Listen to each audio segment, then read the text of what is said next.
জট। নয়ন সরসী কেন ভরেছে জলে, কত কি রয়েছে লেখা কাজলে কাজলে, নয়ন সরসী কেন। বলে দিতে হবে, আরে যার চোখটা এরকম খচ খচ খচ খচ, হ্যাঁ বলতো খচ খচ করছে, সীমা বলে না খচ খচ, হ্যাঁ তো চোখটা খচ খচ করছে কেন না, কাজলের জন্য। কাজল পড়ে না তো, তো কাজল পড়েছে এমনি খচখচানি শুরু হয়ে গেছে। তো আমার মনে হয় দোষটা কাজলের, কি কারোর চুরি করা কাজল পড়েছে নাকি, না তো, তাহলে এরকম খচখচানি কেন। চোখের মধ্যে বলল, দেখে মনে হচ্ছে কেউ আচ্ছা করে ঢিসুম ঢিসুম দিয়েছে। তো যাই হোক, ঢিসুম দিক আর না দিক, মানে এরকমভাবে দিক না দিক, মনে হয় মানুষই কেমন ঢিসুম দিয়েছে যে চোখের থেকে জল পড়ে পড়ে পড়ে পড়ে। জানেন আপনাদের বলেছি যে খুব বেশি কাঁদলে এই যে চোখের তলার যে এই যে আই ব্যাগের জায়গাগুলো আছে সেইগুলো পুরো ফুলে যায়, চোখের পাতার উপরটাও ভারী হয়ে যায়, তলাটাও ভারী হয়ে যায়।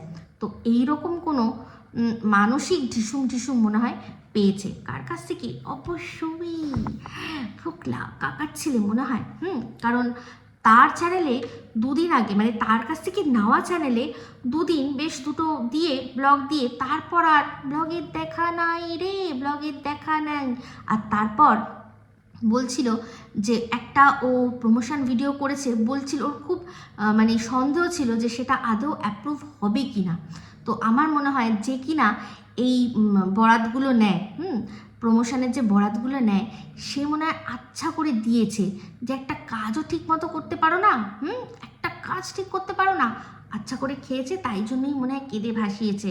তো সেটাই বলছিল, জানে চোখে ধরা পড়ে যাবেই, সেই জন্য আগের থেকে লোকে বলবে, তার চেয়ে বরং আমিই বলে দিই আগে, বলে ও নিজেই বলে দিচ্ছে যে দেখো তো আমার কি অবস্থা হয়েছে, দিয়েছে কেউ। তো যাই হোক, টিনের ভিডিও অনেকদিন পর দেখলাম। তো টিনের ভিডিওর মধ্যে এখন টিন তো জানেন কোথায় রয়েছে, ওর বাপের বাড়িতে রয়েছে, আর ওর বাবা একা ফ্ল্যাটে রয়েছে। কি মজা না, মানে এখানে এতগুলো মানুষ আর ওর বাবা ওখানে একা, একা রাজত্ব করছে। তো এমনিতেও আমরা শুনেছিলাম যে কেউ নাকি এসছিল, তো বলা যায় না, আসতেই পারে কেউ কারোর সাথে, মানুষের সাথে দেখা করতে আসবে, এটা আর কি বড় ব্যাপার। তো যাই হোক, ওর বাবার ভিডিও দেখিনি আমি, কিন্তু টিনের ভিডিওতে যা বলেছে সেটা নিয়ে বেশ কিছু কথা আমার বলা রয়েছে। তো সবার আগে যেটা বলবো, যে আগের দিন যেদিন ওরা বই মেলা গেল, সেখানে একটা জিনিস আমি বলতে মিস করে গেছি। তো এই যে বেশ কিছুদিন ধরে একটা কথা হচ্ছে যে টিন আবার পড়াশোনা করবে, তো টিন পড়াশোনা করব, টিন ফ্ল্যাট কিনবো, টিন গাড়ি কিনবো, টিন ব্যবসা করব, এই যে কথাগুলো হচ্ছিল, তার মধ্যে পড়াশোনা নিয়ে সবাই বলছিল যে কই তুমি পড়াশোনা কবে করো। তো সেখানে কি বলেছিল যে জানুয়ারি মাসে আমি ভর্তি হব, জানুয়ারিতে ফর্ম তুলে ভর্তি হব।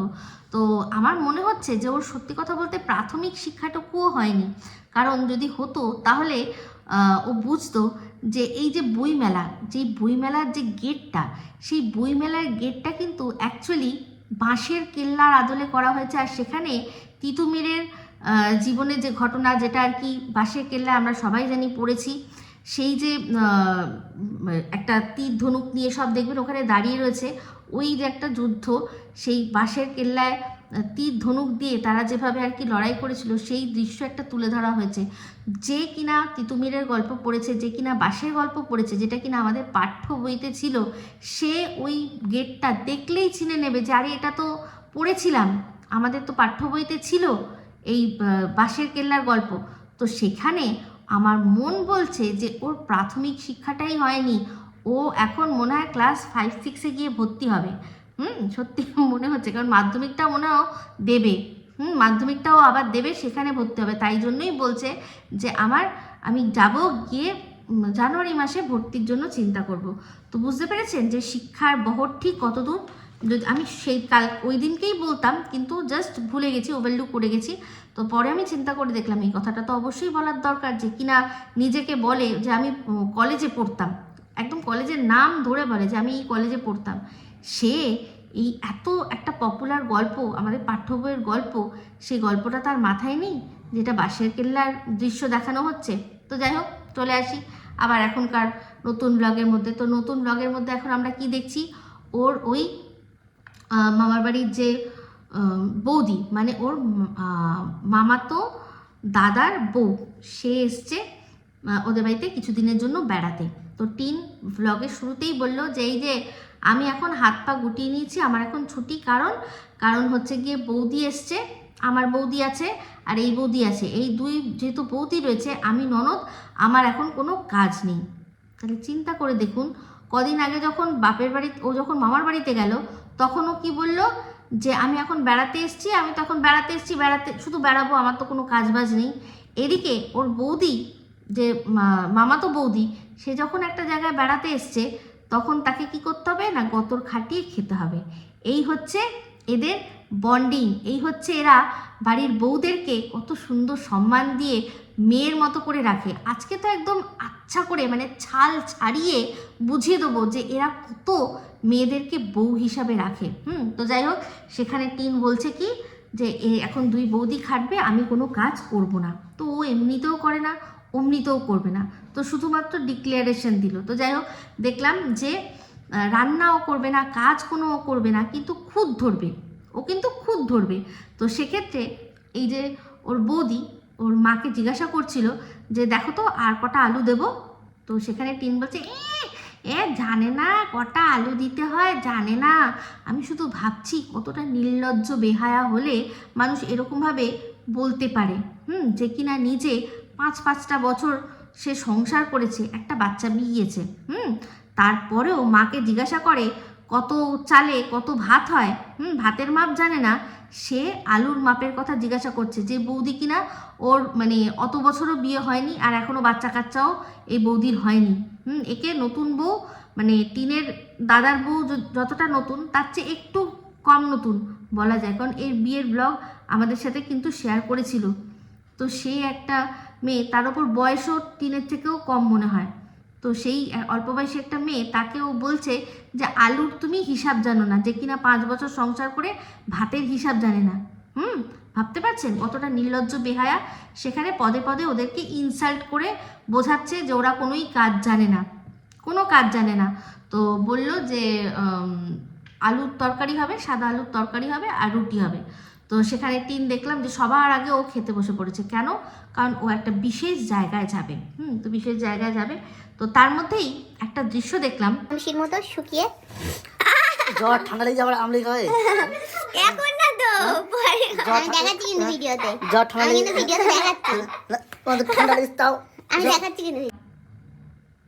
তো এখানে দেখলেন, এখানে এই লাইফাকে তার বউ কি বলেছে, বলেছে যে কটা আমলকি নিয়ে এসছে, আমলকি নিয়ে এসছে। তো সেখানে অন ক্যামেরা ওর বোন বলছে যে ক্যামেরা অন আছে, আমি ক্যামেরায় কিন্তু সব ক্যামেরাবন্দি করছি, আমি কিন্তু সব দর্শকদের সাথে শেয়ার করব।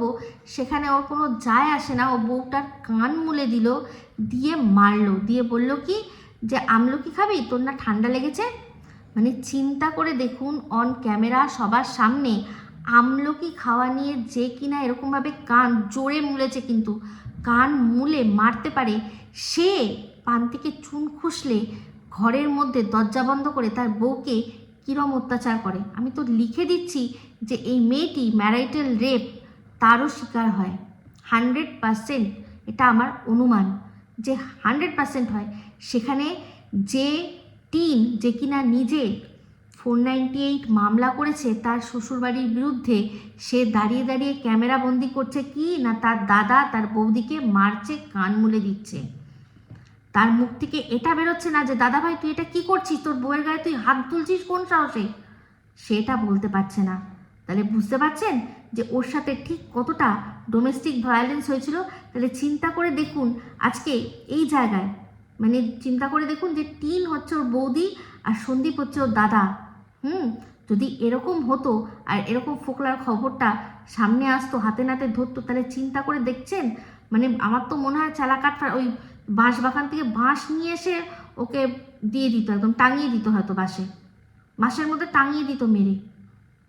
এখানে সবার সামনে সবাই রয়েছে, এতগুলো মানুষ, তার মাঝখানে তার বউকে সে বউয়ের গায়ে হাত দিচ্ছে। ছি ছি ছি ছি। আর একজন ডোমেস্টিক ভায়োলেন্সের কেস করা মহিলা, সে সেটাকে ক্যামেরা বন্দি করে সবাইকে আমাদের দেখাচ্ছে। ভাবতে পারেন, এই হচ্ছে বাড়ির বউকে নাকি বাড়ির মেয়ের মতো দেখে। ওর শাশুড়ি মুখে চুপ করে কুলু পেটে দাঁড়িয়ে রয়েছে, তার ছেলেকে এটা বলার ক্ষমতা নেই যে এই তুই ওর গায়ে হাত দিচ্ছিস কেন, কোন সাহস, ও কী এমন অন্যায় করেছে।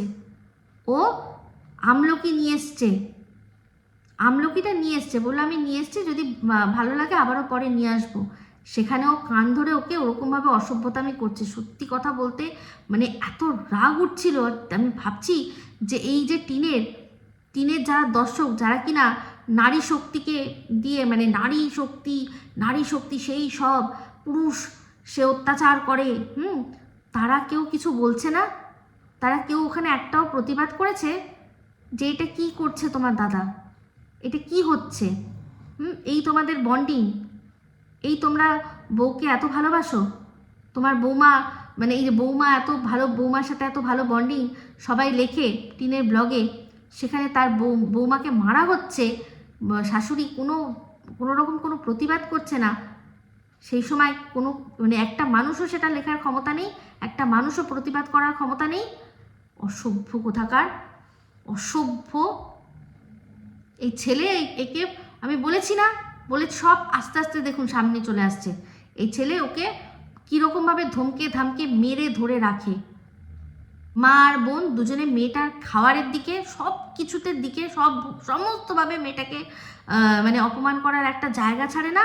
আর এখানে এই ছেলেটি মারে, এমনকি শ্বশুরও, সেই শ্বশুরও এরকম একটা অসভ্য জঘন্য লোক, যে কিনা বৌমার খাওয়া নিয়ে নোংরার থেকে নোংরাতর কথাবার্তা, বৌমার সাথে মানে জঘন্য রকমের অপমানজনক ব্যবহার করে। আর তারা আবার নিজের মেয়ের জন্য 498A মামলা করেছে। ভাবা যায় কত বড় অসভ্য এরা, একটা ছোটলোক ফ্যামিলি।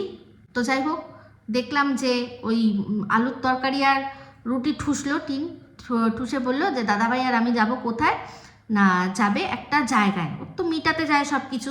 তো আজকে মিটাতে যখন গেছিলো তখন দেখলাম যে একটা দাদা ফ্রিতে দিয়েছে, মানে ওই দাদাটা টিনকে দেখলেই দেয়, ফ্রিতে দেয় গাছ, মানে 10টা গাছ কিনে তার সাথে সাথে আরও ফ্রিতেও কিছু গাছ কিনে দেয়।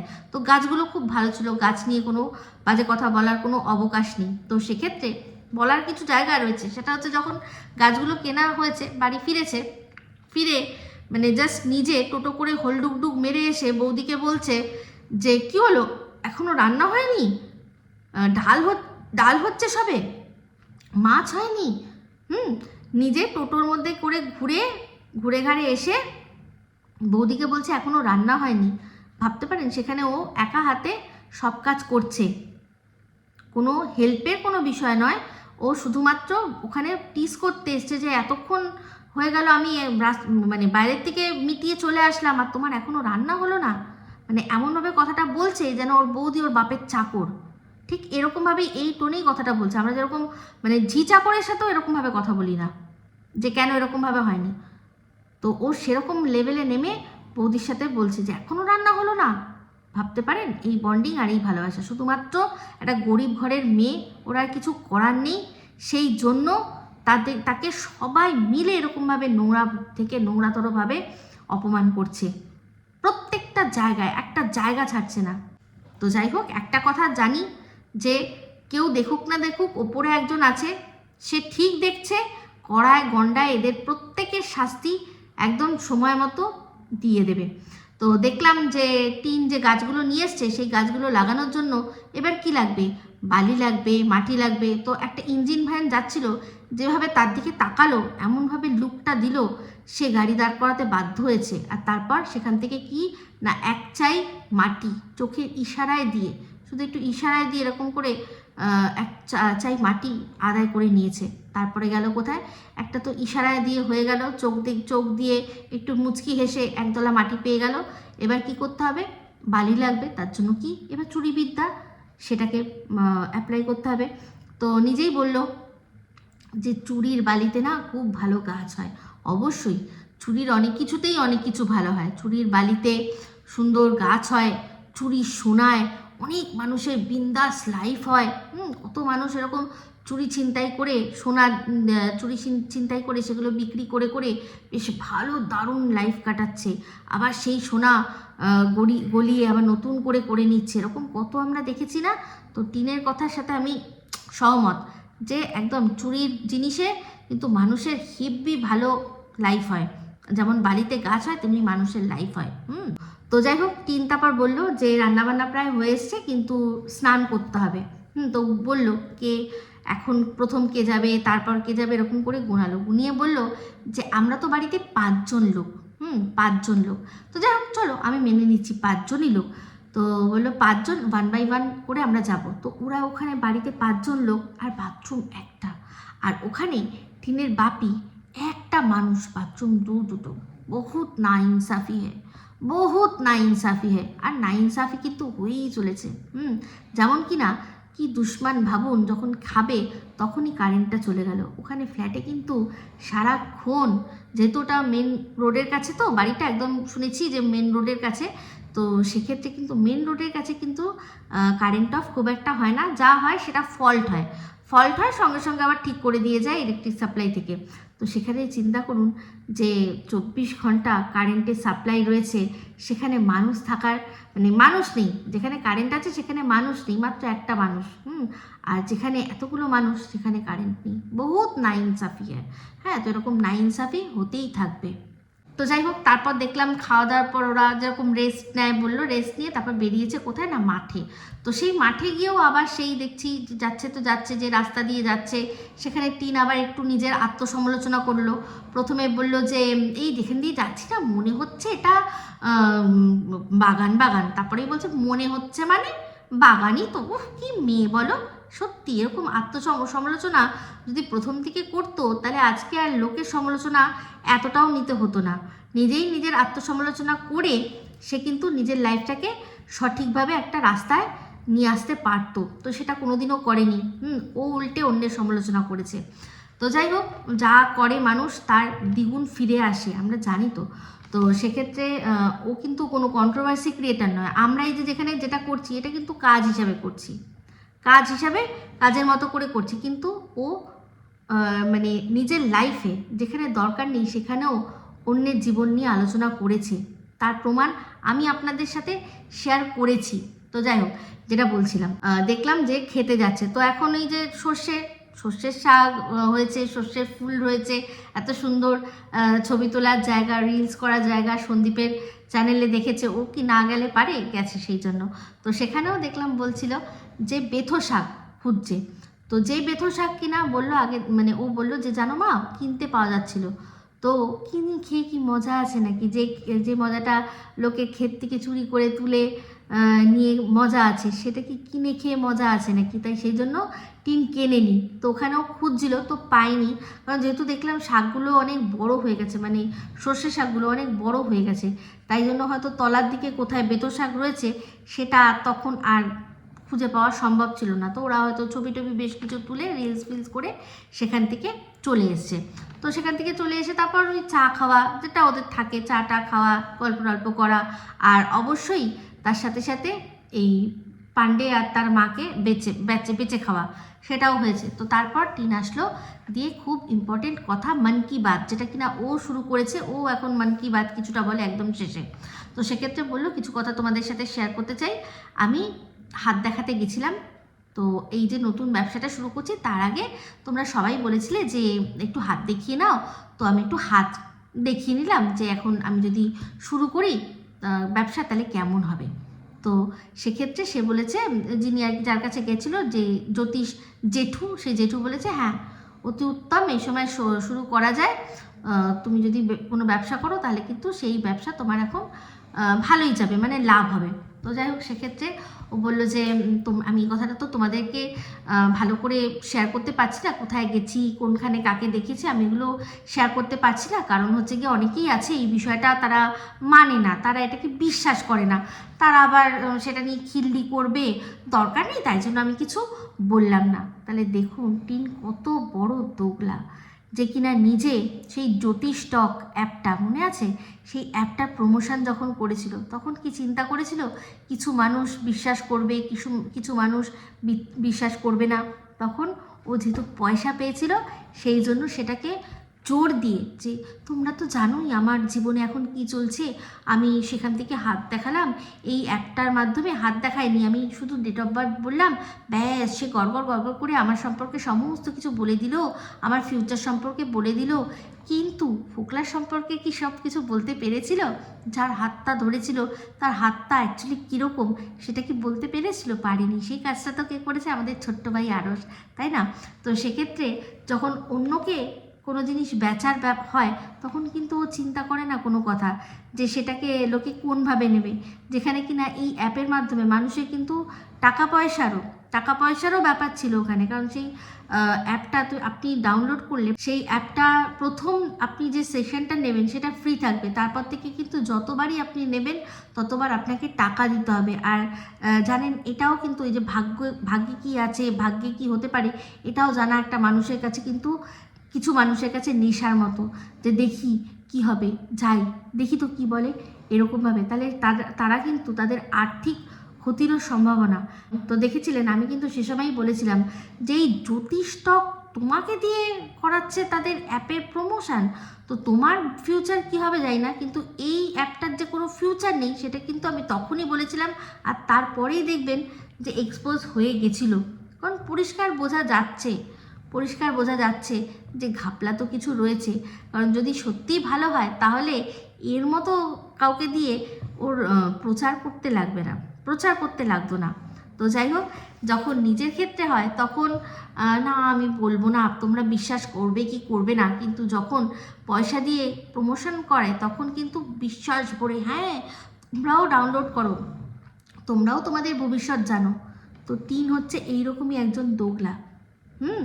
এরকম কিন্তু ওই যে কটা প্রোডাক্ট আছে সেগুলোর কোনো কিছু ভালো মন্দ বিচার না করে ও শুধু নিজের টাকাটার জন্যই ও প্রমোশনাল ভিডিও করে। তাই আপনারা যা কিনবেন, যেটাই কিনবেন, খুব বিচার বিবেচনা করে তারপরে কিন্তু কিনবেন, কারণ ওর বিবেক বলে কিছু নেই, ওর বিবেক বুদ্ধি কোনোটাই কিছু নেই, ও শুধু টাকা চেনে। ও একটা টাকা ছাপার মেশিন হয়ে গেছে, যেই মেশিনটা কিন্তু যতদিন টাকা ছাপছে ততদিনই তার কদর রয়েছে। যেই মুহূর্তে টাকা ছাপা বন্ধ করে দেবে তাকে আর কেউ ঘুরেও দেখবে না, সেটা ও জানে, খুব ভালো করে জানে। তো সেক্ষেত্রে ওর কিন্তু সমস্তটা বাঁচিয়ে চলা উচিত। একবারে এইসব ভুলভাল প্রমোশন হ্যানা ত্যানা এইসব করে আমি আমার চ্যানেলটাকে খেয়ে নেব, নাকি যেটুকু আমি গুডউইল তৈরি করেছি সেটা দিয়ে সুন্দরভাবে এগিয়ে যাব, সেটার কিন্তু ওকে বিচার করতে হবে, যে বিচার করারও ক্ষমতাটা নেই। তো ওর আগেও কিন্তু বুদ্ধির থেকে বেশি বদবুদ্ধি ছিল, আর এখন তো মনে হয় বুদ্ধি ও নির্বুদ্ধি হয়ে গেছে অন্যের কথায় চলে, ঠিক আছে? তো যাই হোক, দেখলাম যে ভিডিও শেষে পকোড়া, তো আজকে পকোড়াতেও আবার ধরা পড়ে গেল। তো আগের দিনও বলেছিল কি যে পকোড়া আনা মানে মাংস আগে আনা ছিল, তো সেক্ষেত্রে সেটাও কিন্তু বলেছিল দাদাভাই আগে এনে রেখেছিল, ফ্রিজের মধ্যে দাদাভাই আগেই আনা ছিল, দাদাভাই এনেছে, এরকম আমাদের বোঝালো। তো ভুলে গেছিলো পরে খাওয়া হবে। তো তখন যখন খুলেছিল তখন আমরা দেখেছিলাম ছোট্ট পিস, পকোড়ার পিস। আর আজকে বললো দাদাভাই আজকে আবারও মাংস নিয়ে এসছে, তো সেটা দিয়ে পকোড়া করবো। তো আজকে যখন খুললো তখন দেখালো যে পকোড়ার পিসগুলো কিন্তু বেশ বড়। তো পরিষ্কার এটাই যে আগের দিন কিন্তু অন্যজন মানুষ এনেছিল, আজকে দাদাভাই নিজে এনেছে। তো বললো যে আগের দিন তুই নিয়ে এসেছিলি আরও ছোট ছিল না? তখন বলো কই না তো, না মানে বোঝালো যে ও আগের দিন ও আনেনি, ও আজকে যেটা এনেছে চিকেন পকোড়া সাইজ এটাই ও এনেছে, আগের দিনেরটা ও আনেনি। তো টিন অনেক মেকআপ দেওয়ার চেষ্টা করলো, কিন্তু সেটা মেকআপ দিতে পারলো না, আর পারবেও না, কারণ সত্যি যেটা আছে সেটা সত্যিই হয়। আমি আগের দিনও বলেছি ওটা ফ্রিজে থাকা মাংস না, ওটা কেউ নিয়ে এসছে পকোড়া দিয়ে, পকোড়া সহযোগে ডুগুডুগু হবে। তো যাই হোক, এই বৌদির ওপর যেভাবে অত্যাচার করা হচ্ছে সেটা কিন্তু একদম উচিত হচ্ছে না। অবশ্যই এটার জন্য প্রতিবাদ করা উচিত। আমি তো মানে স্ট্রংলি প্রতিবাদ করলাম যে একটা মেয়েকে এরকমভাবে কেন মারা হবে, তার বরের এত সাহস হবে কি করে তার কান মুলে এরকমভাবে তাকে মারে। বাড়ির প্রত্যেক কটা মানুষ নীরব দর্শকের ভূমিকা পালন করলো, তাই না? তো যাই হোক, এই বলেই ভিডিওটা এখানে এন্ড করছি। যদি ভালো লাগে তাহলে অবশ্যই লাইক শেয়ার কমেন্ট করতে ভুলবেন না। যারা চ্যানেলটা সাবস্ক্রাইব করেননি তারা সাবস্ক্রাইব করে নেবেন। সবাই ভালো থাকবেন, সুস্থ থাকবেন। আবার আসছি খুব শীঘ্রই এক নতুন ভিডিও নিয়ে। টাটা।